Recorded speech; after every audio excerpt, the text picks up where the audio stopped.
Hey there, my name is Lilith and I'm the creator and business owner of Zigantala, a fashion art label that was once based in Melbourne, Australia, but not anymore. And today I'm going to show you a video on how you can paint your very own graffiti clustered effect style on any type of clothing you want.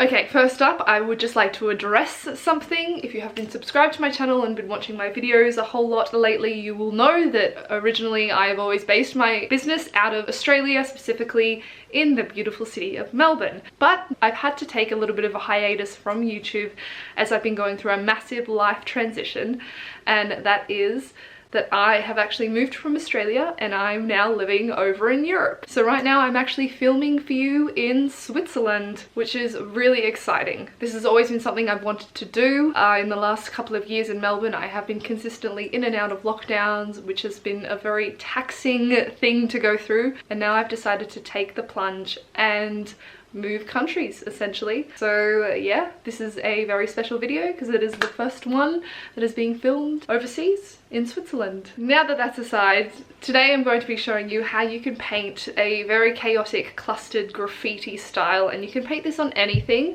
I'm going to be painting this on a handbag just because I will be going to Spain next week and I don't really have a small handbag that I can sort of take with me, so I've decided to just paint a new one for myself. But you can apply this style to any piece of clothing that you like, really. So this particular handbag already has a graffiti tag on it, and it's because I have a video that I posted last year about the foundations of creating your own graffiti tag in regards to playing around with the letters and the words and just being able to develop your own style. So if you're not confident with that, please go and watch that video because it's going to give you some skills that you will be needing for this video that we're going to be developing and building up even more. Awesome. Hello, it's me. Different day, but same tutorial. Okay, so the things that you'll be needing for this tutorial, you will be needing some fabric paint. I would like to say that you need to have black and white paint. These paints are very neutral, obviously, because they are a shade, but they will help anchor the different colors that you use for graffiti tags and will help sort of bring out the more grungy aesthetic that we sort of want with this style. You're also going to be needing a whole heap of paintbrushes in lots of different sizes. One of the things we will be going into in this tutorial is the different thicknesses that you should be doing your graffiti tags in. So it's very good to have different sizes of paintbrushes on hand. You can also just have one paintbrush size, but just make sure it's a size that you can sort of build up or have thinner thicknesses with. And then you'll just be needing your piece of clothing. Today I will be painting on a handbag because I need a new handbag for Spain, but you can also apply this effect to any jacket. Just keep in mind that the bigger the surface area, the more intricate details you will need to put in and the more sort of layers and variety of tags that you will have to paint. But we'll get into that very soon. So to start off with, the basic foundation of creating this style is that you need to be able to create a very large amount of graffiti tags or writings or etchings or small pictures, but they all need to be unique but coherent in a sense. And what I mean by that is you want to make sure that each graffiti tag you paint will be different to the one that you just painted and the one that you will paint afterwards. And I have broken this down into 3 main areas that you should be thinking of when painting different tags. So the first one is color. You can use any type of color and all different types of colors in this type of artwork, or you can stick to a color palette. You need to make sure that you're always using a different color each time, and you're sort of spreading the color out so that it is seen throughout the whole piece. You want to make sure that you're spreading the color out and sort of balancing it up. If you're painting a particular area that's got lots of black, make sure to paint with a lighter color like white or light blue or yellow, just to balance that area up. The second thing you need to think of is thickness, and the thickness of a graffiti tag, it replicates the sort of authentic style of graffiti where you have different people coming along with different products or paints and making their own tag. It's very important to be using different thicknesses when you're doing graffiti tags. One tag might look like it's made with texta, which might be a bit thicker, and then you might have a tag that looks like it was spray painted on, which might be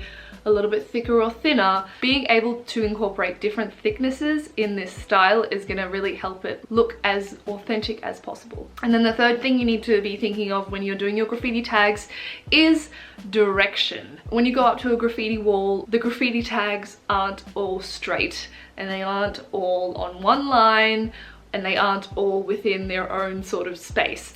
They are overlapping each other, they are written in different directions. So I want you to think about this as well when you are painting your tags. You can go up to down, you can go backwards, you can be as creative as you want. You could do it in an arc, you could do it in a circle. Keeping direction in mind will help you create different direction in the whole piece and will make it look more chaotic. You need to keep those three things in mind when you're painting your graffiti tags. Now, not to confuse you a little bit more, but painting your tags in general, there is a particular method that I use, and that is layers. So when you're filling a massive graffiti space, whether that be on a jacket or a handbag or whatever, I find that there are different layers that you can see within the artwork. People are coming up to the wall and they don't care about what people have already painted there. They're just going to paint their own thing over the top. And that creates a sense of background and foreground, and it creates all of these amazing layers that overlap. So when you're creating your tags, the first thing I like to start with is a background. And what I like to do is I like to create big letters that sort of fill out most of the space. It's okay if there are small spaces around in between the big tags, and then we're going to come in with the middle ground and do smaller tags to fill in the spaces, the medium spaces, and then on top we're going to be putting the foreground, which is the smaller, sketchier, more intricate tags. And as you build these up from background to middle ground to foreground, you will be able to create layers that are overlapping each other and that are creating this sense of chaos. So now that I have explained that to you, I'm going to go in and do our first tag. So I've been on TikTok lately and I'm just going to start out by painting as it was, courtesy of Harry Styles. So we're going to start with the background and I'm just going to paint this next to my big Zigenthaler tag. So as you can see here, I am going in with my thick paintbrush and I'm going to be starting off with a bronze paint. If you've watched my previous video on how to create your own graffiti tag, you will know the significance of being able to create a style within a tag and consistently abide to that style so the tag is very whole in itself. It is very, very important for you to do this also when you're painting this type of style, just because when you are doing lots of different tags and different colors and thicknesses and direction, you want to make sure that they all differ from themselves and they all look like they were painted by someone different. So as you can see with this, I'm just keeping the style very simple, just big thick letters. I'm making sure that I'm doing my A's consistently and my S's consistently, just to create a consistent tag. And what I'm going to be doing now is that because we're still sort of in the background, I'm also going to put a picture on the side of this Zigenthaler tag. I'm going to do this in bronze again as well. And this is also an example of the fact that you don't always have to be using words. You can use symbols or signs. If you are doing a sign that's sort of bigger and in the background of the piece, you want to make sure that it is something simple. Make sure it overlaps a little bit, and then we can go in a little bit more with our other tags. And what I'm going to be doing now is that because we're still sort of in the background, I want to paint another big word. So what I'm going to be doing here is I'm actually going to be painting bubble writing just across the bottom of the bag here, and I'm going to be going in with a thin black paintbrush and just some ordinary black fabric paint. So working with the principle of different thicknesses, different colors and direction. Obviously I'm outlining this word instead of just painting it filled in. It is painted with a thin black paintbrush, which differs from the thick bronze paintbrush that I used before. I'm doing it in black instead of bronze. And the awesome thing about using bubble writing, it creates a word that will cover a big amount of space with the smallest amount of paint coverage. So if you do want to save on your paints, you can do a lot of bubble writing.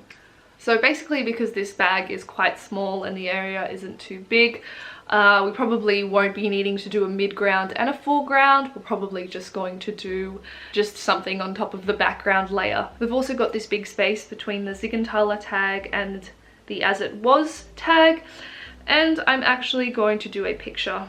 So I'm going to paint in some black, and then I'm going to go back into it once the black is dried, and I'm going to be painting white over the top just to create something different. It's a picture, but we're using two different colors. It's just something that's going to stand out a little bit more. So I'm going to get my white paint and a thin brush, and I'm going to try and fill out this space, which is on top of the money tag but under the Zigenthaler tag.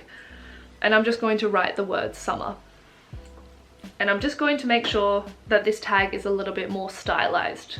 So I'm gonna make sure to incorporate some curves, make sure to push all the letters together so it does look a little bit messy.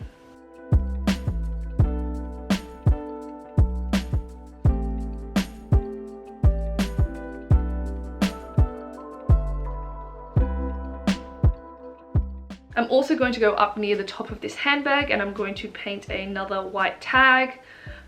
Again, I'm going to use white and I'm going to use thin. I know that that is the same as the summer tag, but because we're starting to fill the spaces a little bit more, I'm going to be using white, thin white tags a little bit more. I tend to do this when you get to sort of the upper layers of making graffiti. So yes, I'm going to paint that up near the zipper, and I'm just going to paint Wanderlust.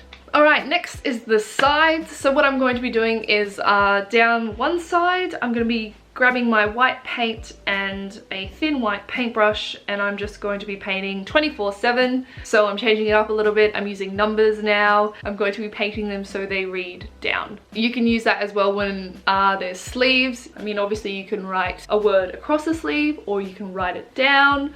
It's all about just thinking of different ways to write different words. Write it backwards. Write it in a circle, write it in a curve, write it diagonally. Just do anything that you want. Right, next I'm going to go in with black, and I'm going to be using a thin paintbrush, but I'm going to be building that paintbrush up a little bit so it's a little bit thicker. And I'm just going to be painting some X's and O's on top of the summer and below the Zigenthaler, and I am using black just because we haven't really been using much black. So I'm going to go in and use some black there. So that's what I mean about being able to look at your picture, and when it comes to picking different colors and different thicknesses, looking at the general space and seeing what does the space need. On the other side, we're going to be doing the same thing, except I'm going to be painting a word that reads across the side of the purse, and I'm going to be going in with a thin paintbrush and some black paint.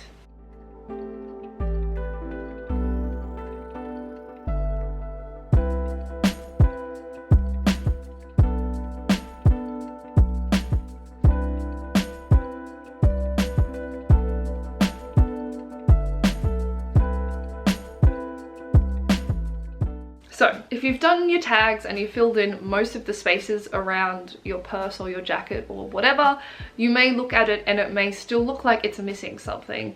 And this is what I like to call the embellishment phase. So sometimes it does take you to do little bits and pieces here and there to sort of fill out the space a little bit more, or you can actually embellish some of the tags to sort of lift them up a little bit. So what I'm actually going to do here is I'm actually going to get my black paint and I'm going to be drawing shadows on this As It Was tag. It's basically just going to be able to lift the tag up a little bit and create a little bit more depth and incorporate more color into that side of the bag, because we're not really using much black. And just because I really liked the effect that this had on this tag, I'm actually going to do this to another tag. I'm going to do it to the black tag across the side, but I'm going to be going in with my white paint and doing exactly the same thing but with white.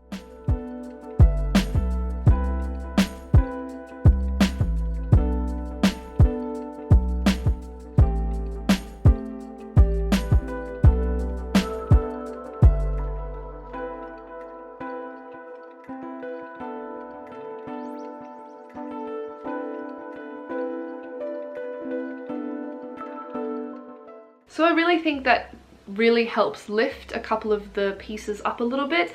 And then I'm just going to go in a couple more times with some white paint, and I'm going to be painting a couple of small love hearts, a couple of small shapes. I might do these cute little white sparkles as well, just to add something a little bit extra. And because this is a handbag and I am dedicated to the detail, I'm going to be painting a tag across the top of the strap, just so that you can see the nice detail when it's over your shoulder.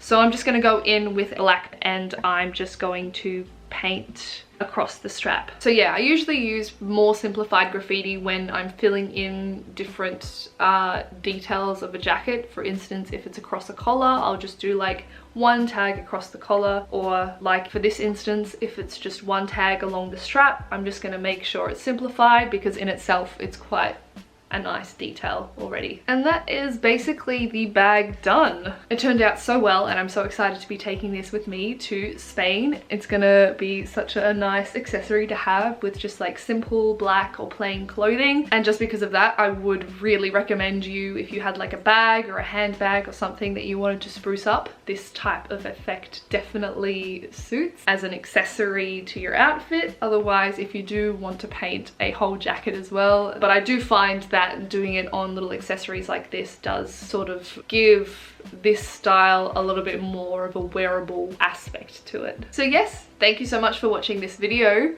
I really hope that you enjoyed my little tutorial, and I really hope that I didn't bombard you with all of the different things that you need to be thinking of. And if you do like this type of style, I do have a couple of videos uploaded already onto my YouTube where I've painted different items of clothing. I do have the Berlin jacket, which was the original piece that I did this style in. I've got a graffiti grunge jacket, custom jacket that I did last year, and then I also have the beginner tutorial into how to create your own graffiti tag.